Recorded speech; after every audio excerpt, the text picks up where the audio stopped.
On the Evolution of Language, by John Wesley Powell.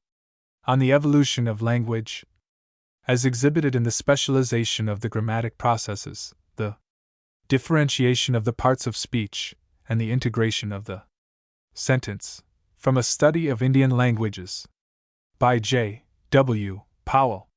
Possible ideas and thoughts are vast in number. A distinct word for every distinct idea and thought would require a vast vocabulary. The problem in language is to express many ideas and thoughts with comparatively few words. Again, in the evolution of any language, progress is from a condition where few ideas are expressed by a few words to a higher, where many ideas are expressed by the use of many words, but the number of all possible ideas or thoughts expressed is increased greatly out of proportion with the increase of the number of words. And still again, in all of those languages which have been most thoroughly studied, and by inference in all languages, it appears that the few original words used in any language remain as the elements for the greater number finally used. In the evolution of a language, the introduction of absolutely new material is a comparatively rare phenomenon. The old material is combined and modified in many ways to form the new. How has the small stock of words found as the basis of a language been thus combined and modified? The way in which the old materials have been used gives rise to what will here be denominated the grammatic processes. The grammatic processes. The process by combination.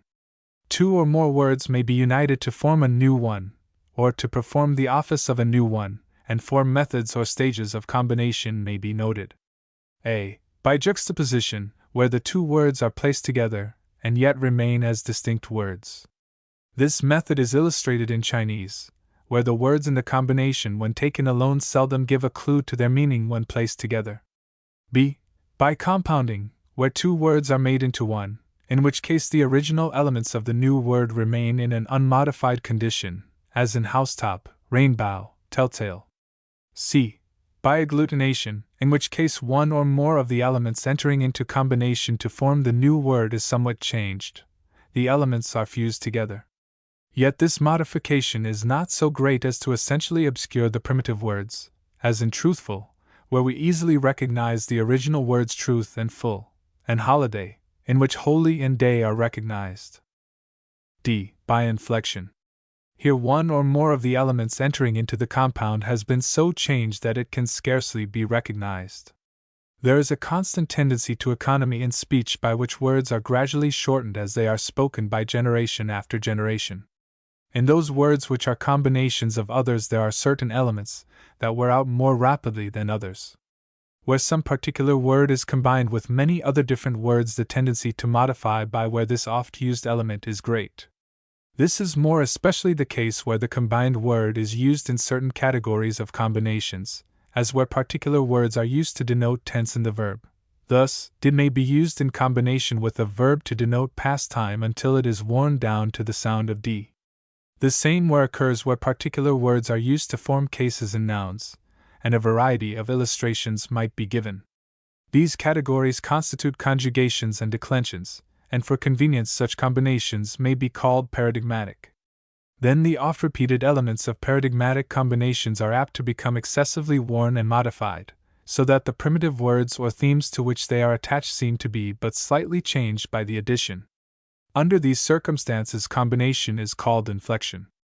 As a morphologic process, no well-defined plane of demarcation between these 4 methods of combination can be drawn, as one runs into another, but in general, words may be said to be juxtaposed when 2 words being placed together the combination performs the function of a new word, while in form the 2 words remain separate.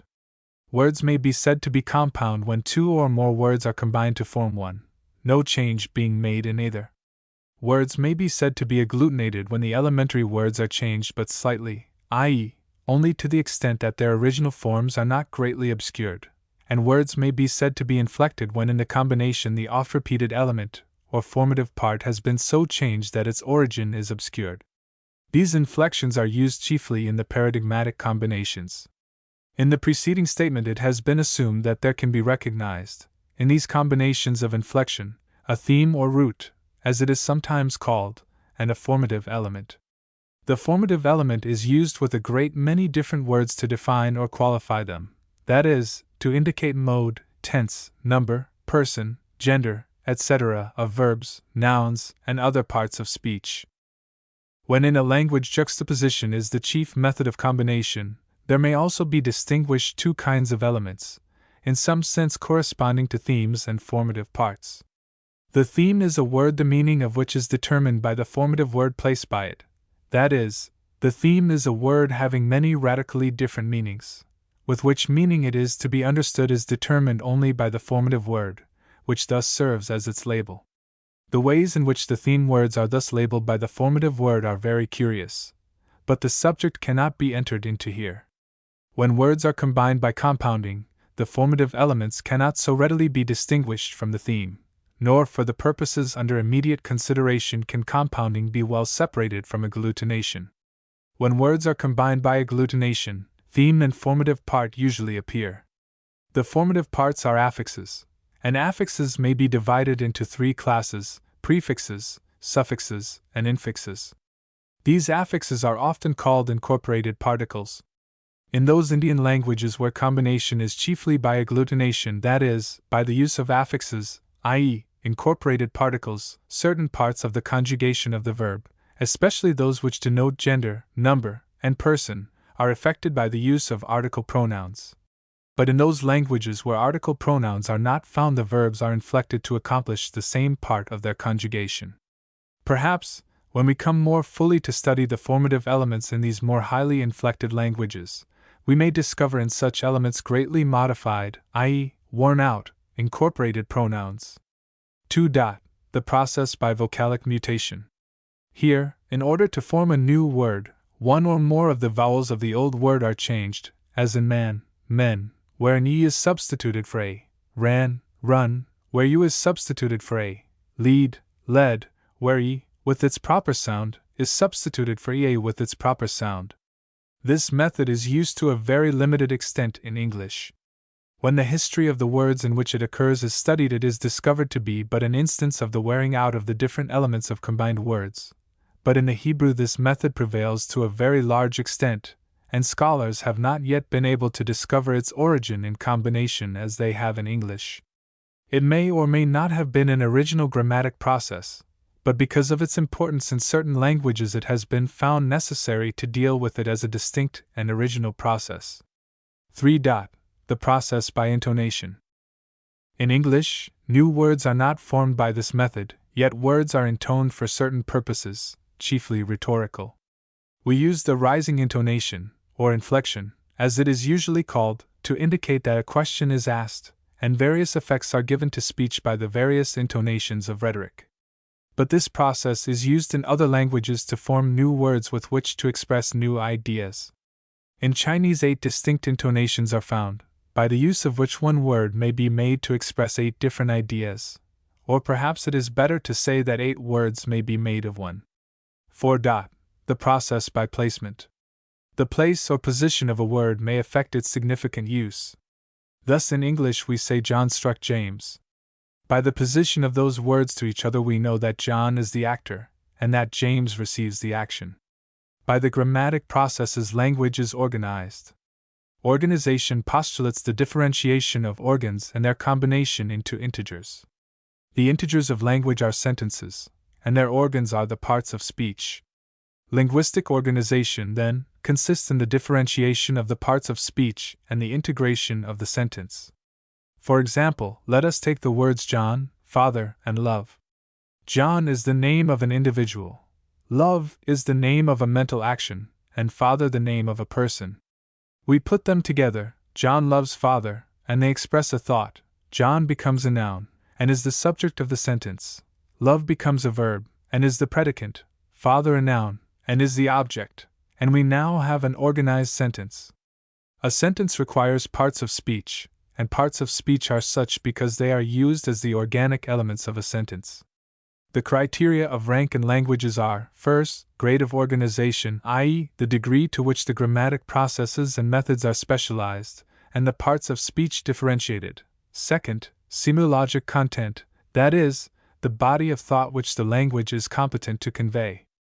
The grammatic processes may be used for 3 purposes. First, for derivation, where a new word to express a new idea is made by combining two or more old words, or by changing the vowel of one word, or by changing the intonation of one word. Second, for modification, a word may be qualified or defined by the processes of combination, vocalic mutation, or intonation.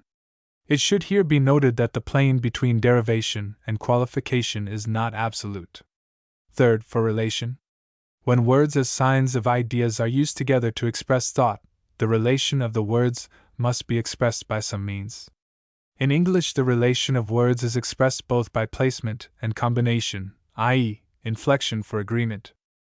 It should here be noted that paradigmatic inflections are used for two distinct purposes: qualification and relation. A word is qualified by inflection when the idea expressed by the inflection pertains to the idea expressed by the word inflected. Thus, a noun is qualified by inflection when its number and gender are expressed. A word is related by inflection when the office of the word in the sentence is pointed out thereby.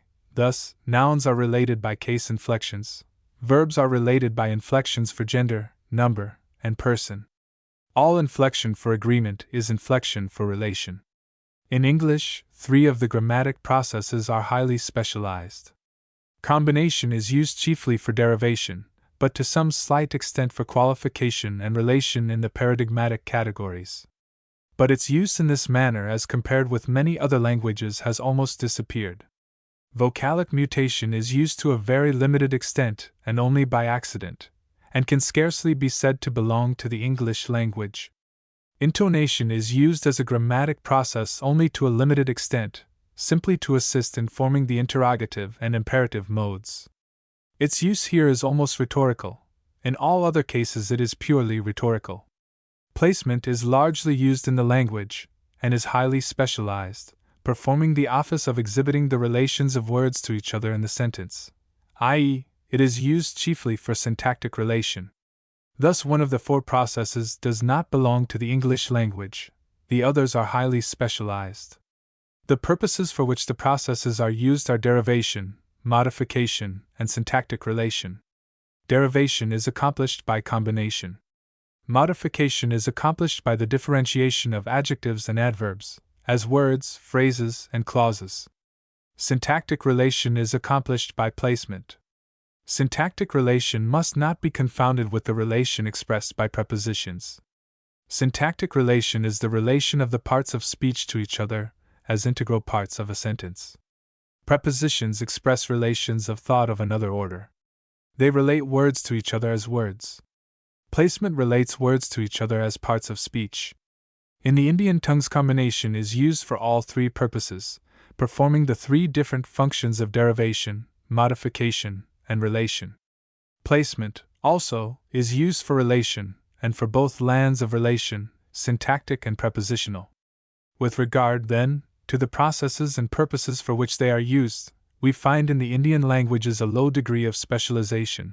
Processes are used for diverse purposes, and purposes are accomplished by diverse processes. Differentiation of the parts of speech.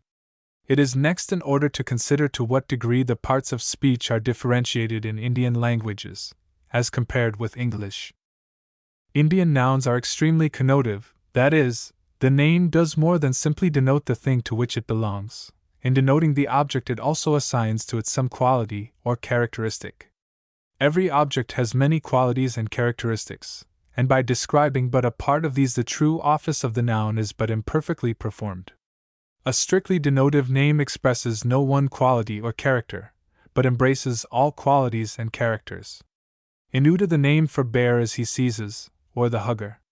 In this case, the verb is used for the noun, and in so doing, the Indian names the bear by predicating one of his characteristics. Thus, noun and verb are undifferentiated. In Seneca, the north is the sun never goes there, and this sentence may be used as adjective or noun. In such cases, noun, adjective, verb, and adverb are found as one vocable or word, and the four parts of speech are undifferentiated. In the Pavant language, a schoolhouse is called Pakuntiniken. The first part of the word, Pakunt, signifies sorcery is practiced, and is the name given by the Indians to any writing, from the fact that when they first learned of writing they supposed it to be a method of practicing sorcery. Inini is the verb signifying to count, and the meaning of the word has been extended so as to signify to read, can signifies wigwam, and is derived from the verb curry, to stay. Thus the name of the schoolhouse literally signifies a staying place where sorcery is counted, or where papers are read. The pavant in naming a schoolhouse describes the purpose for which it is used. These examples illustrate the general characteristics of Indian nouns. They are excessively connotative. A simply denotive name is rarely found. In general, their name words predicate some attribute of the object named, and thus noun, adjective, and predicant are undifferentiated. In many Indian languages there is no separate word for eye, hand, arm, or other parts and organs of the body, but the word is found with an incorporated or attached pronoun signifying my hand, my eye, your hand, your eye, his hand, his eye, etc., as the case may be. If the Indian, in naming these parts, refers to his own body, he says my. If he refers to the body of the person to whom he is speaking, he says your, and see. If an Indian should find a detached foot thrown from the amputating table of an army field hospital, he would say something like this: I have found somebody his foot. The linguistic characteristic is widely spread, though not universal. Thus the Indian has no command of a fully differentiated noun expressive of eye, hand, arm, or other parts and organs of the body. In the pronouns we often have the most difficult part of an Indian language. Pronouns are only to a limited extent independent words. Among the free pronouns the student must early learn to distinguish between the personal and the demonstrative. The demonstrative pronouns are more commonly used. The Indian is more accustomed to say this person or thing, that person or thing, than he, she, or it. Among the free personal pronouns the student may find an equivalent of the pronoun I, another signifying I and you, perhaps another signifying I and he, and one signifying we, more than two, including the speaker and those present, and another including the speaker and persons absent. He will also find personal pronouns in the second and third person, perhaps with singular, dual, and plural forms. To a large extent the pronouns are incorporated in the verbs as prefixes, infixes, or suffixes. In such cases we will call them article pronouns. These article pronouns point out with great particularity the person, number, and gender, both of subject and object, and sometimes of the indirect object. When the article pronouns are used, the personal pronouns may or may not be used, but it is believed that the personal pronouns will always be found. Article pronouns may not always be found. In those languages which are characterized by them, they are used alike when the subject and object nouns are expressed, and when they are not. The student may at first find some difficulty with these article pronouns. Singular, dual, and plural forms will be found. Sometimes distinct incorporated particles will be used for subject and object, but often this will not be the case. If the subject only is expressed, one particle may be used. If the object only is expressed, another particle. But if subject and object are expressed, an entirely different particle may stand for both. But it is in the genders of these article pronouns that the greatest difficulty may be found. The student must entirely free his mind of the idea that gender is simply a distinction of sex. In Indian tongues, genders are usually methods of classification primarily into animate and inanimate. The animate may be again divided into male and female, but this is rarely the case. Often by these genders all objects are classified by characteristics found in their attitudes or supposed constitution. Thus we may have the animate and inanimate, one or both, divided into the standing, the sitting, and the lying, or they may be divided into the watery, the mushy, the earthy, the stony, the woody, and the fleshy. The gender of these article pronouns has rarely been worked out in any language. The extent to which these classifications enter into the article pronouns is not well known. The subject requires more thorough study. These incorporated particles are here called article pronouns. In the conjugation of the verb they take an important part, and have by some writers been called transitions.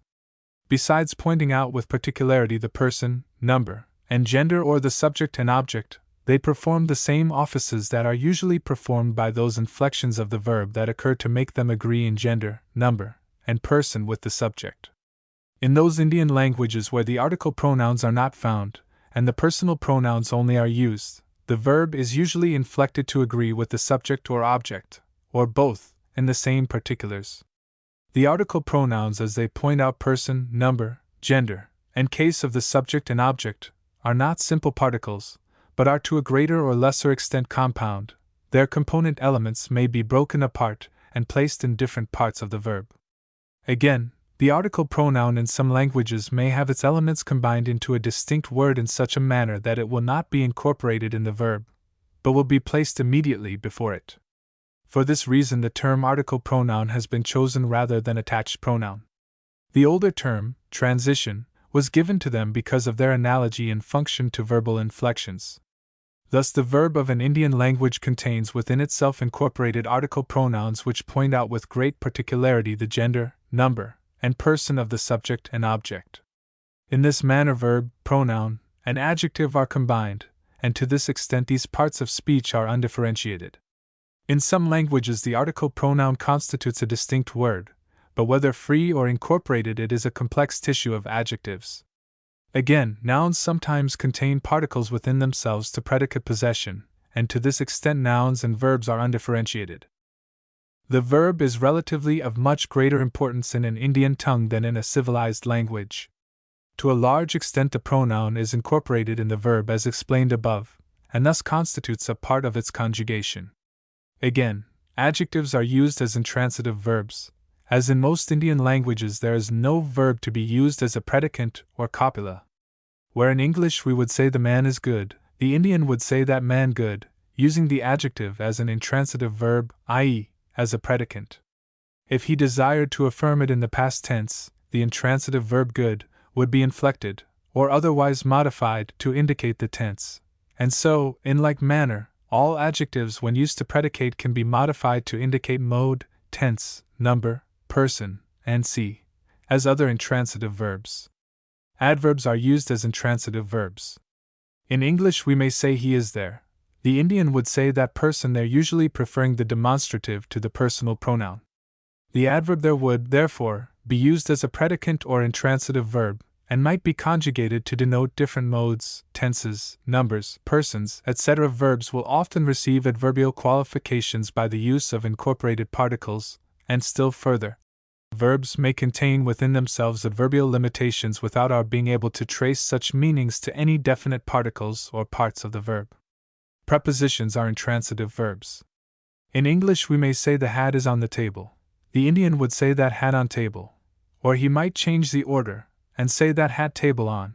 But the preposition on would be used as an intransitive verb to predicate, and may be conjugated. Prepositions may often be found as particles incorporated in verbs, and still further, verbs may contain within themselves prepositional meanings without our being able to trace such meanings to any definite particles within the verb. But the verb connotes such ideas that something is needed to complete its meaning, that something being a limiting or qualifying word, phrase, or clause. Prepositions may be prefixed, infixed, or suffixed to nouns, i.e., they may be particles incorporated in nouns. Nouns may be used as intransitive verbs under the circumstances when in English we would use a noun as the complement of a sentence after the verb to be. The verb, therefore, often includes within itself subject, direct object, indirect object, qualifier, and relation idea. Thus it is that the study of an Indian language is, to a large extent, the study of its verbs. Thus adjectives, adverbs, prepositions, and nouns are used as intransitive verbs, and to such extent, adjectives, adverbs, prepositions, nouns, and verbs are undifferentiated. From the remarks above, it will be seen that Indian verbs often include within themselves meanings which in English are expressed by adverbs and adverbial phrases and clauses. Thus the verb may express within itself direction, manner, instrument, and purpose, one or all, as the verb to go may be represented by a word signifying go home, another, go away from home, another, go to a place other than home, another, go from a place other than home, one, go from this place, with reference to home, one, to go up, another, to go down, one, go around, and perhaps there will be a verb go uphill, another, go up a valley, another, go up a river, etc. Then we may have to go on foot, to go on horseback, to go in a canoe, still another, to go for water, another for wood, etc. Distinct words may be used for all these, or a fewer number used, and these varied by incorporated particles. In like manner, The English verb to break may be represented by several words, each of which will indicate the manner of performing the act or the instrument with which it is done. Distinct words may be used, or a common word varied with incorporated particles. The verb to strike may be represented by several words, signifying severally to strike with the fist, to strike with a club, to strike with the open hand, to strike with a whip, to strike with a switch, to strike with a flat instrument, etc. A common word may be used with incorporated particles or entirely different words used. Mode in an Indian tongue is a rather difficult subject. Modes analogous to those of civilized tongues are found, and many conditions and qualifications appear in the verb which in English and other civilized languages appear as adverbs, and adverbial phrases and clauses. No plane of separation can be drawn between such adverbial qualifications and true modes. Thus there may be a form of the verb, which shows that the speaker makes a declaration as certain, i.e., an indicative mode, another which shows that the speaker makes a declaration with doubt, i.e., a dubitative mode, another that he makes a declaration on hearsay, i.e., a quotative mode. Another form will be used in making a command, giving an imperative mode, another in imploration, i.e., an implorative mode. Another form to denote permission, i.e., a permissive mode, another in negation, i.e., a negative mode. Another form will be used to indicate that the action is simultaneous with some other action, i.e., a simulative mode. Another to denote desire or wish that something be done, i.e., a desiderative mode. Another that the action ought to be done, i.e., an obligative mode. Another that action is repetitive from time to time, i.e., a frequentative mode. Another that action is caused, i.e., a causative mode, etc. These forms of the verb, which we are compelled to call modes, are of great number. Usually with each of them a particular modal particle or incorporated adverb will be used, but the particular particle which gives the qualified meaning may not always be discovered, and in one language a different word will be introduced, where in another the same word will be used with an incorporated particle. It is stated above that incorporated particles may be used to indicate direction, manner, instrument, and purpose. In fact, any adverbial qualification whatever may be made by an incorporated particle instead of an adverb as a distinct word.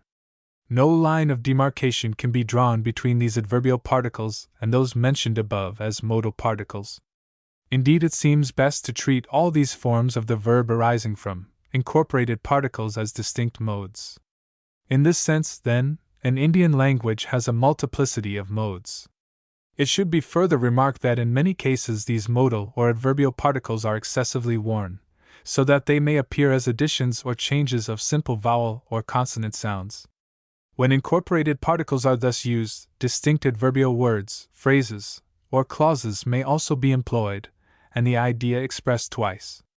In an Indian language it is usually found difficult to elaborate a system of tenses in paradigmatic form. Many tenses or time particles are found incorporated in verbs.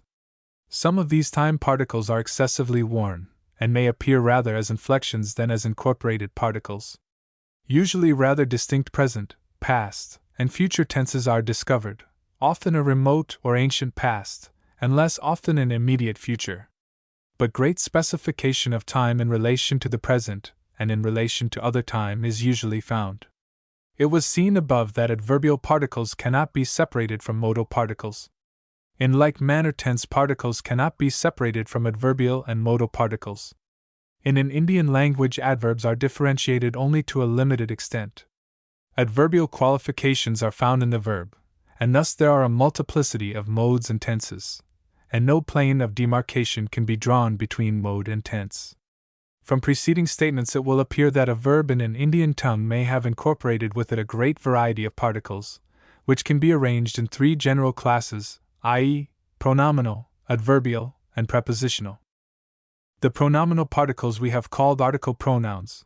They serve to point out a variety of characteristics in the subject, object, and indirect object of the verb. They thus subserve purposes which in English are subserved by differentiated adjectives as distinct parts of speech. They might, therefore, with some propriety, have been called adjective particles, but these elements perform another function. They serve the purpose which is usually called agreement in language. That is, they make the verb agree with the subject and object, and thus indicate the syntactic relation between subject, object, and verb. In this sense, they might with propriety have been called relation particles, and doubtless this function was in mind when some of the older grammarians called them transitions. The adverbial particles perform the functions of voice, mode, and tense, together with many other functions that are performed in languages spoken by more highly civilized people by differentiated adverbs, adverbial phrases, and clauses. The prepositional particles perform the function of indicating a great variety of subordinate relations, like the prepositions used as distinct parts of speech in English. By the demonstrative function of some of the pronominal particles, they are closely related to adverbial particles, and adverbial particles are closely related to prepositional particles, so that it will be sometimes difficult to say of a particular particle whether it be pronominal or adverbial, and of another particular particle whether it be adverbial or prepositional. Thus, the three classes of particles are not separated by absolute planes of demarcation. The use of these particles as parts of the verb, the use of nouns, adjectives, adverbs, and prepositions as intransitive verbs, and the direct use of verbs as nouns, adjectives, and adverbs make the study of an Indian tongue to a large extent the study of its verbs. To the extent that voice, mode, and tense are accomplished by the use of agglutinated particles or inflections, to that extent adverbs and verbs are undifferentiated. To the extent that adverbs are found as incorporated particles in verbs, the two parts of speech are undifferentiated. To the extent that prepositions are particles incorporated in the verb, prepositions and verbs are undifferentiated. To the extent that prepositions are affixed to nouns, prepositions and nouns are undifferentiated. In all these particulars, it is seen that the Indian tongues belong to a very low type of organization. Various scholars have called attention to this feature by describing Indian languages as being holophrastic, polysynthetic, or synthetic. The term synthetic is perhaps the best, and may be used as synonymous with undifferentiated. Indian tongues, therefore, may be said to be highly synthetic in that their parts of speech are imperfectly differentiated. In these same particulars, the English language is highly organized, as the parts of speech are highly differentiated. Yet the difference is one of degree, not of kind.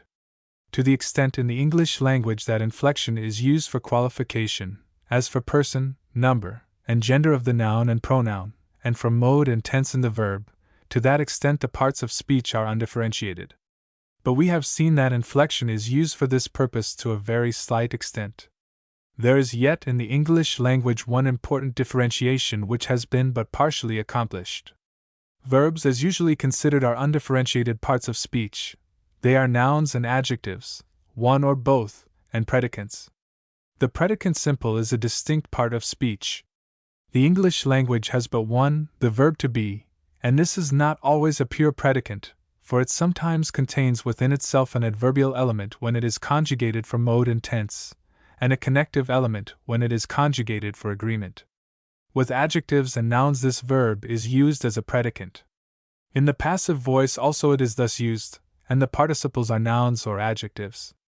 In what is sometimes called the progressive form of the active voice, nouns and adjectives are differentiated in the participles, and the verb to be is used as a predicant. But in what is usually denominated the active voice of the verb, the English language has undifferentiated parts of speech. An examination of the history of the verb to be in the English language exhibits the fact that it is coming more and more to be used as the predicant, and what is usually called the common form of the active voice is coming more and more to be limited in its use to special significations. The real active voice, indicative mode, present tense, first person, singular number, of the verb to eat, is am eating. The expression I eat signifies I am accustomed to eat. So, if we consider the common form of the active voice throughout its entire conjugation, we discover that many of its forms are limited to special uses. Throughout the conjugation of the verb, the auxiliaries are predicates, but these auxiliaries, to the extent that they are modified for mode, tense, number, and person, contain adverbial and connective elements. In like manner, many of the lexical elements of the English language contain more than one part of speech. To ascend is to go up, to descend is to go down, and to depart is to go from. Thus it is seen that the English language is also synthetic in that its parts of speech are not completely differentiated. The English, then, differs in this respect from an Indian language only in degree. In most Indian tongues no pure predicant has been differentiated, but in some the verb to be, or predicant, has been slightly developed, chiefly to affirm existence in a place. It will thus be seen that by the criterion of organization Indian tongues are of very low grade. It need but to be affirmed that by the criterion of semilologic content Indian languages are of a very low grade. Therefore the frequently expressed opinion that the languages of barbaric peoples have a more highly organized grammatic structure than the languages of civilized peoples has its complete refutation. It is worthy of remark that all paradigmatic inflection in a civilized tongue is a relic of its barbaric condition. When the parts of speech are fully differentiated and the process of placement fully specialized, so that the order of words and sentences has its full significance, no useful purpose is subserved by inflection. Economy in speech is the force by which its development has been accomplished, and it divides itself properly into economy of utterance and economy of thought. Economy of utterance has had to do with the phonic constitution of words. Economy of thought has developed the sentence. All paradigmatic inflection requires unnecessary thought. In the clause if he was here, it fully expresses the subjunctive condition, and it is quite unnecessary to express it a second time by using another form of the verb to be. And so the people who are using the English language are deciding, for the subjunctive form is rapidly becoming obsolete with the long list of paradigmatic forms which have disappeared. Every time the pronoun he, she, or it is used, it is necessary to think of the sex of its antecedent, though in its use there is no reason why sex should be expressed, say, 1 time in 10,000.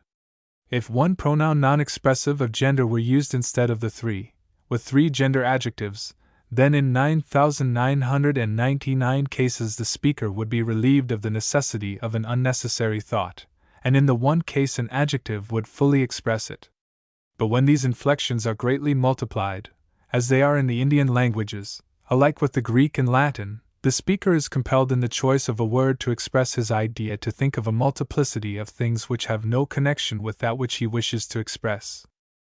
A Ponca Indian, in saying that a man killed a rabbit, would have to say the man, he, one, animate standing, in the nominative case, purposely killed, by shooting an arrow, the rabbit, he, the one, animate sitting, in the objective case, for the form of a verb to kill would have to be selected, and the verb changes its form by inflection and incorporated particles to denote person, number, and gender as animate or inanimate, and gender as standing, sitting, or lying, and case, and the form of. The verb would also express whether the killing was done accidentally or purposely, and whether it was by shooting or by some other process, and if by shooting, whether by bow and arrow, or with a gun, and the form of the verb would in like manner have to express all of these things relating to the object. That is, the person, number, gender, and case of the object. And from the multiplicity of paradigmatic forms of the verb to kill this particular one would have to be selected. Perhaps 1 time in a million it would be the purpose to express all of these particulars, and in that case the Indian would have the whole expression in one compact word, but in the 999,999 cases all of these particulars would have to be thought of in the selection of the form of the verb, when no valuable purpose would be accomplished thereby. In the development of the English, as well as the French and German, linguistic evolution has not been in vain. Judged by these criteria, the English stands alone in the highest rank, but as a written language, in the way in which its alphabet is used, the English has but emerged from a barbaric condition.